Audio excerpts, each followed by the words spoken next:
বিসমিল্লাহির রহমানির রহিম। আসসালামু আলাইকুম।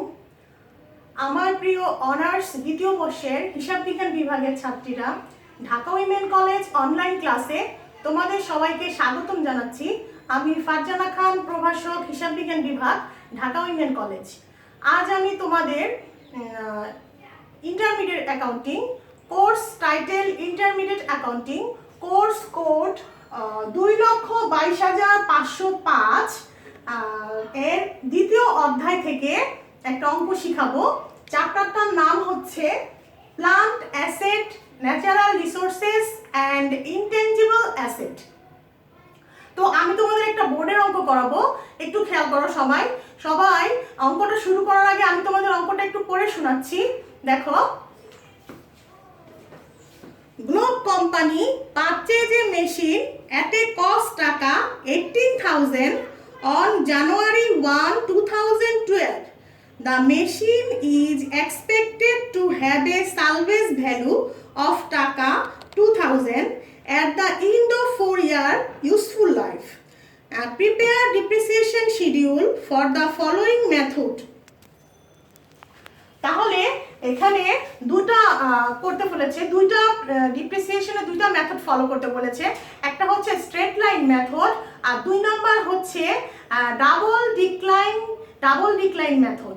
আচ্ছা, তাহলে আমরা এখানে কি বলেছে, গ্লোব কোম্পানি একটা মেশিন পারচেজ করেছে 18,000 টাকা, যার এস্টিমেটেড লাইফ হচ্ছে 4 ইয়ার। এটা হচ্ছে কি আনুমানিক আয়ুষ্কাল। কস্ট প্রাইস মানে ক্রয় মূল্য হচ্ছে 18,000। আমি প্রশ্নটা বুঝিয়ে দিচ্ছি। এটা একটা বোর্ডের অঙ্ক, 2016-তে এসেছে, ন্যাশনাল ইউনিভার্সিটি 2016 অনার্স পার্ট 2 বোর্ডের অঙ্ক নাম্বার 6। তোমরা বোর্ডের প্রশ্নটা বের করলে অঙ্কটা মিলিয়ে নিতে পারবে। তারপর আমি অঙ্কটা তোমাদের পড়ে শুনিয়েছি। এখন আমি বাংলাটা বুঝিয়ে দিচ্ছি অঙ্কটার, যে একটা মেশিন ক্রয় করেছে গ্লোব কোম্পানি, যেটা হচ্ছে 18,000, যার পারচেজ প্রাইস 18,000। এটা হচ্ছে এটার এস্টিমেটেড লাইফ হচ্ছে 4 ইয়ার এবং সালভেজ ভ্যালু হচ্ছে 2,000 টাকা। তো দুইটা মেথডে ডিপ্রিসিয়েশনের শিডিউল করতে বলেছে। এক হচ্ছে স্ট্রেট লাইন মেথড আর 2 হচ্ছে ডাবল ডিক্লাইন মেথড। তাহলে আমরা প্রথম শুরু করব, ডিপ্রিসিয়েশন বের করব স্ট্রেট লাইন মেথডে। তবে চলো আমরা স্ট্রেট লাইন মেথডে ডিপ্রিসিয়েশনটা কিভাবে বের করতে হয় তার সূত্রটা একটু দেখি। এখানে আমি লিখে নিয়েছি স্ট্রেট লাইন মেথড। তাহলে স্ট্রেট লাইন মেথডে অ্যানুয়াল ডিপ্রিসিয়েশন বের করার সূত্রটা কি, এখানে লিখে নিচ্ছি। অ্যানুয়াল ডিপ্রিসিয়েশন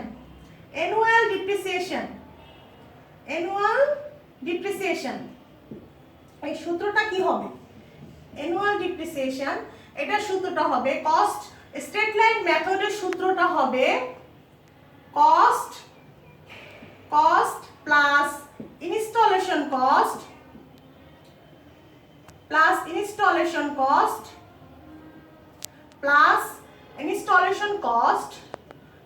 ক্যারেজ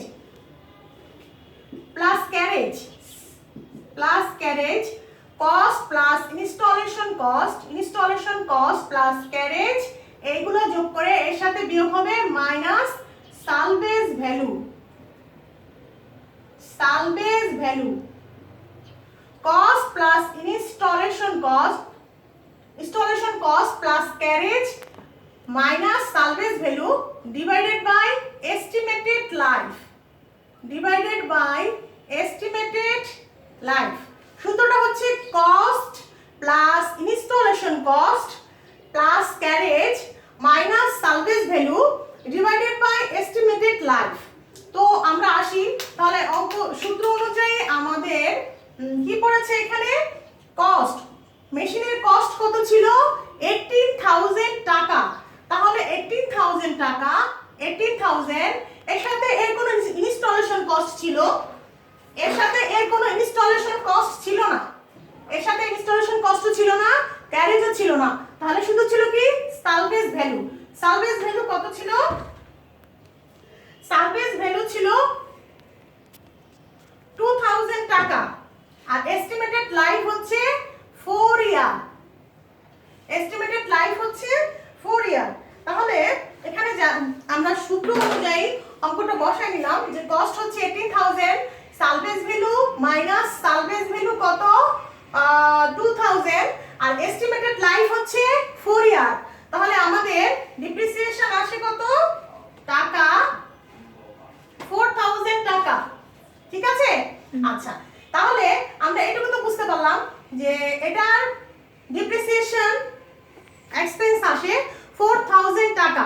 আর স্ট্রেট লাইন মেথডে প্রতি বছরে ডিপ্রিসিয়েশন একই রকম হবে, স্ট্রেট লাইন মেথডে প্রতি বছর ডিপ্রিসিয়েশন একই পরিমাণে হবে। এখন আমরা শিডিউলটা করি, শিডিউল মানে অবচয় সারণী তৈরি করব। ঠিক আছে, তাহলে আমি বোর্ডটা একটু ক্লিন করে নিচ্ছি।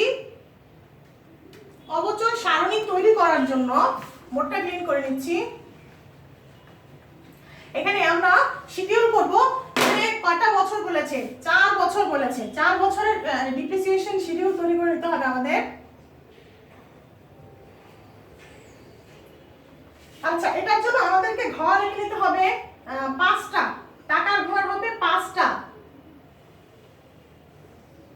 একটা ইয়ার কস্ট, ডিপ্রিসিয়েশন এক্সপেন্স, তারপরে হচ্ছে বুক ভ্যালু,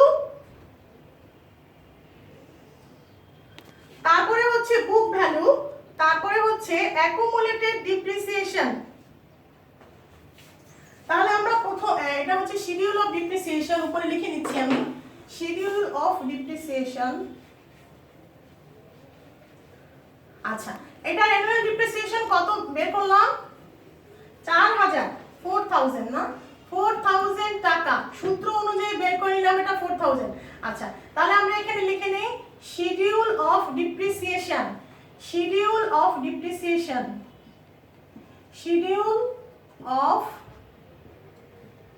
ডিপ্রিসিয়েশন, এটা হচ্ছে অবচয়ের সারণী। Schedule of depreciation, schedule of depreciation under straight line method. তাহলে প্রথম ঘরে হবে ইয়ার, প্রথম ঘরে হবে ইয়ার, দ্বিতীয় ঘরে হবে কস্ট, 3 নাম্বার ঘরে হবে ডিপ্রিসিয়েশন এক্সপেন্স, ডিপ্রিসিয়েশন এক্সপেন্স এটা টাকা, তারপরে হবে বুক ভ্যালু বা ক্যারিং ভ্যালু যেটাকে বলে, মানে বা ক্লোজিং ভ্যালু, বুক ভ্যালু বা ক্লোজিং ভ্যালু, তারপরে ঘরে হবে accumulated depreciation, accumulated depreciation, accumulated depreciation হচ্ছে। আচ্ছা, তাহলে আমার 4টা ঘর হয়েছে কি year cost, depreciation expense, book value, accumulated depreciation. Accumulated depreciation মানে ক্রমযোজিত অবচয় যেটাকে বলে। তাহলে প্রথম বছর হচ্ছে আমার এখানে 4 বছর বলে নিয়েছে যে করেছে, প্রথম বছর হচ্ছে 2012। তাহলে প্রথম বছর 2012 বের করার জন্য আমাদেরকে কি করতে হবে 2012। আচ্ছা, 2012 এর কস্ট কত ছিল মেশিনের 18000 টাকা, যা ডেপ্রিসিয়েশন আমরা পেয়েছি কত 4000। প্রথম বছরে মেশিনের কস্ট হচ্ছে 18000, ডেপ্রিসিয়েশন হচ্ছে 4000, তাহলে বুক ভ্যালু কত হবে মানে বছর শেষে ক্লোজিং ভ্যালু কত হবে? তাহলে 18000 থেকে 4000 বাদ দিলে আমার আসে কত 14000 টাকা হচ্ছে বুক ভ্যালু। আর অ্যাকুমুলেটেড এর ঘরেও এই ডিপ্রিসিয়েশনটা হয়ে যাবে, সেটা হচ্ছে কত এই ডিপ্রিসিয়েশন 4000 টাকা, প্রথম বছরের ডিপ্রিসিয়েশনটা এটা। হ্যাঁ, প্রথম বছরের ডিপ্রিসিয়েশনটা। তারপরে আসলো আমার 2013 দ্বিতীয় বছর, সেকেন্ড ইয়ারেও কস্ট প্রাইস 18000 টাকা এবং ডিপ্রিসিয়েশন আমি বলেছি স্ট্রেট লাইন মেথডে ডিপ্রিসিয়েশন প্রতি বছর একই পরিমাণে হবে, সমপরিমাণ। তাহলে আসো 4000, এই বছরেও 4000 হবে 4000। বুক ভ্যালু কত হবে? বুক ভ্যালু হবে এই যে প্রথম বছরে বুক ভ্যালু আছে কত 14000 টাকা, এই 14000 থেকে 4000 বাদ দিলে বুক ভ্যালু বা ক্লোজিং ভ্যালু দাঁড়ায় কত 10000। তার মানে কি প্রথম বছরের বুক ভ্যালু 14000 কি করে আসছে এই যে 18000 থেকে 4000 বাদ দিয়ে আমি 14000 পেয়েছি, কস্ট থেকে ডিপ্রিসিয়েশন এক্সপেন্স বাদ দিয়ে বুক ভ্যালু বা ক্লোজিং ভ্যালু পেয়েছি। তারপরে দ্বিতীয় বছরের ডিপ্রিসিয়েশন এই 14000 থেকে দ্বিতীয় বছরের ডিপ্রিসিয়েশন বাদ দিয়ে দ্বিতীয় বছরের ক্লোজিং ভ্যালু বা বুক ভ্যালু কত 10000। এটা তো ক্লিয়ার। 10,000। আর অ্যাকুমুলেটেড মানে ক্রমযোজিত, এক বছরের সাথে আরেক বছর ডিপ্রিসিয়েশন যোগ হবে। মানে এই যে তোমার প্রথম বছরে ডিপ্রিসিয়েশন আসছে 4000 4000, দ্বিতীয় বছরে ডিপ্রিসিয়েশন কত 4000, তো তাহলে দুইটা যোগ করলে হবে কত 8000 টাকা। ঠিক আছে, এবার আমি চলে গেলাম 2014। এই সময়ও কস্ট প্রাইস হচ্ছে 18000 এবং ডেপ্রিসিয়েশন এক্সপেন্স সেম, কারণ স্ট্রেট লাইন মেথডে প্রতি বছর ডিপ্রিসিয়েশনের পরিমাণ সমান হবে। তারপরে এটা আসলো কত, এটার বুক ভ্যালু কত 6000। এই 10000 থেকে 4000 বাদ দিলে আমার কত আসে 6000। আচ্ছা, তাহলে একদম থার্ড ইয়ারে ডিপ্রিসিয়েশন কত হবে? প্রথম বছরে 4000, দ্বিতীয় বছরে 4000 8000, এই 8000 এর সাথে এই যে তৃতীয় বছরে 4000 যোগ করলে কত হবে 12000, মানে 12000 টাকা। 12000 এই গেল আমার থার্ড ইয়ার। এবার ফোর্থ ইয়ারে আসি 2015। এখানেও কস্ট হচ্ছে 18000 আর ডিপ্রিসিয়েশন সেম 4000 টাকা। আচ্ছা, তাহলে বুক ভ্যালু আমার ক্লোজিং ভ্যালু বা বুক ভ্যালু আছে থার্ড ইয়ারে কত 6000, আর এই বছরে ডিপ্রিসিয়েশন আসছে 4000। তাহলে 6000 থেকে 4000 বাদ দিলে আমার ওই যে সালভেজ ভ্যালু বা ক্লোজিং ভ্যালু দাঁড়াচ্ছে কত 2000। ঠিক আছে, সেম হয়ে গেল আমার, কিন্তু সালভেজ ভ্যালু চলে আসছে ফোর্থ ইয়ার, মানে বলেছে যে এটা এস্টিমেটেড লাইফ 4 ইয়ার্স, 4 ইয়ার্স শেষে সালভেজ ভ্যালু চলে আসছে কত 2000। আচ্ছা, এখন এইটুক তো বুঝতে পারলাম।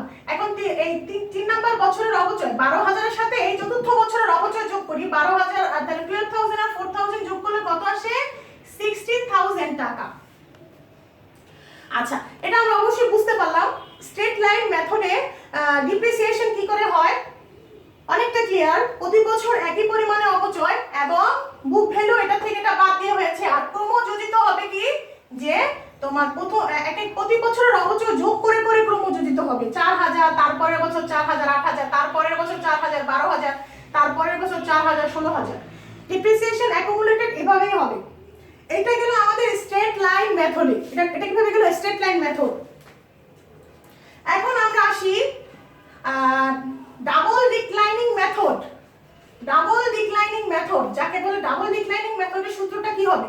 এখানে আমাকে আগে বের করে নিতে হবে rate of depreciation. Double declining মেথডে আমাকে আগে বের করে নিতে হবে ডিপ্রিসিয়েশনের রেট, হারটা বের করে নিতে হবে। এখানে ডাবল ডিক্লাইনিং মেথড আমরা এখন করব। তাহলে উপরে লিখে নেই শিডিউল অফ ডিপ্রিসিয়েশন, উপরে লিখে নেই এখানে আমি হচ্ছে ডাবল ডিক্লাইনিং মেথড। এখানে ডাবল ডিক্লাইনিং মেথড, এটা হচ্ছে B number. Double declining method, double declining method, এটাকে বলে দ্বিগুণ ক্রমহ্রাসমান পদ্ধতি। ডাবল ডিক্লাইনিং মেথড,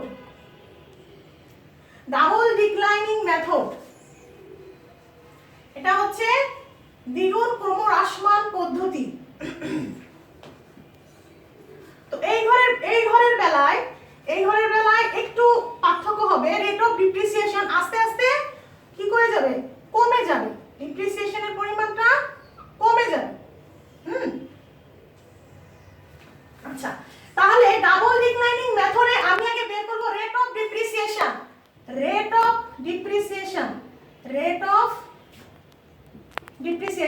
এটা সূত্রটা হচ্ছে 2 x divided by 1 into 100। 2 into x divided by 1 into 100। x হচ্ছে here, x হচ্ছে estimated life, here x হচ্ছে x equal to এটাকে বলে estimated life, x হচ্ছে estimated, here x হচ্ছে কি estimated life। তাহলে আমার অঙ্কে estimated life কত বছর 4 ইয়ার। তাহলে 4 ইয়ার করি, 4 ইয়ার করলে আমার পার্সেন্টেজ কত আসে 50% আসে। রেট অফ ডিপ্রিসিয়েশন আসে 50%। যেহেতু আমার এস্টিমেটেড লাইফ 4 ইয়ার, তাহলে 2 into x 4 divided by 1 into 100 করলে আমার ডিপ্রিসিয়েশন রেট আসে 50%। আচ্ছা, তাহলে আমরা দ্বিতীয় মেথডে চলে যাই, শিডিউল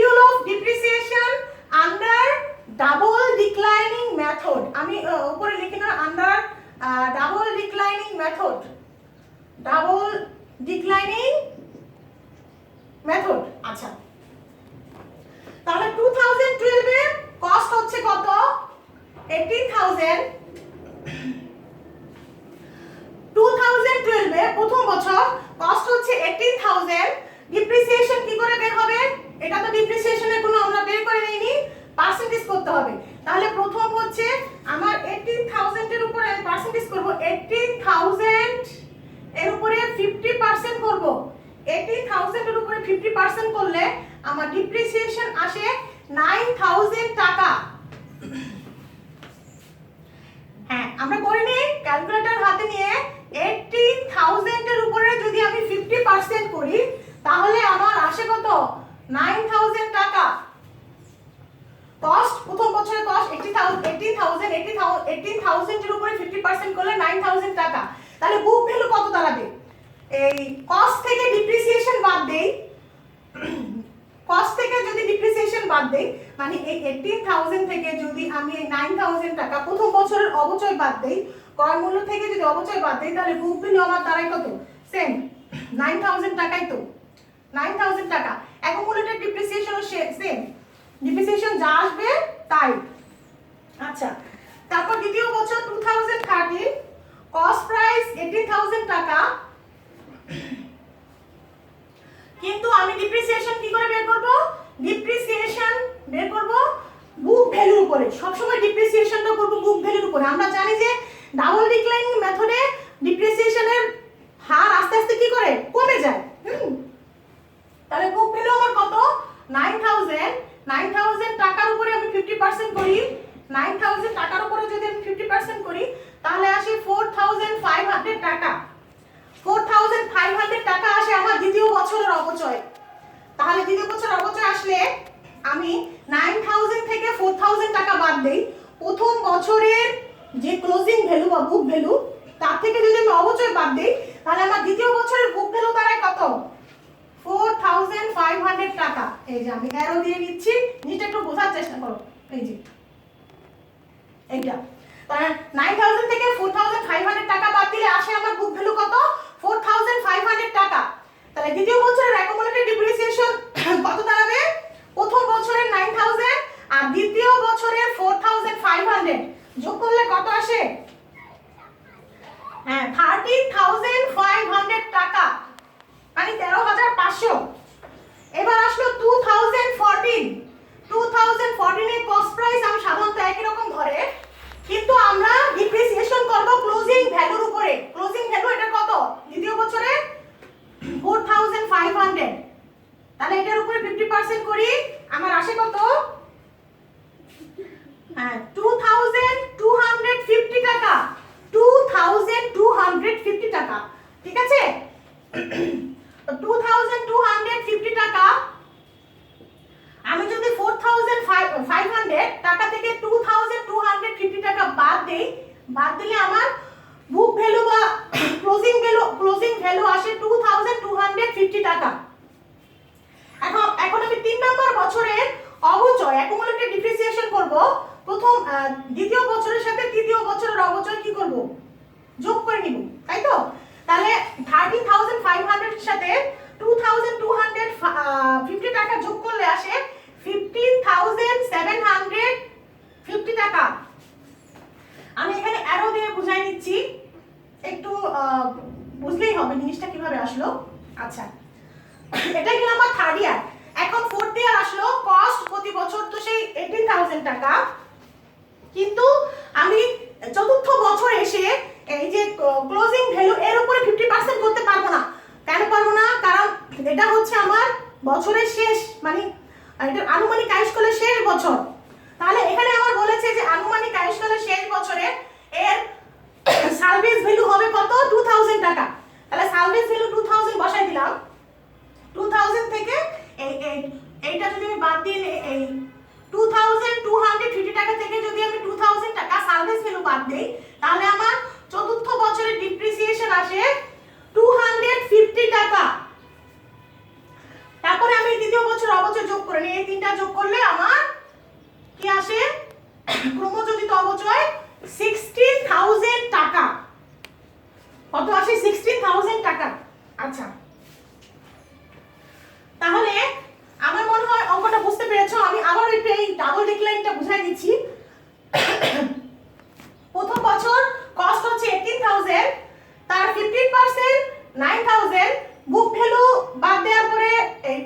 1000 থেকে 9000 বাদ দেওয়ার পরে এটা আসলো।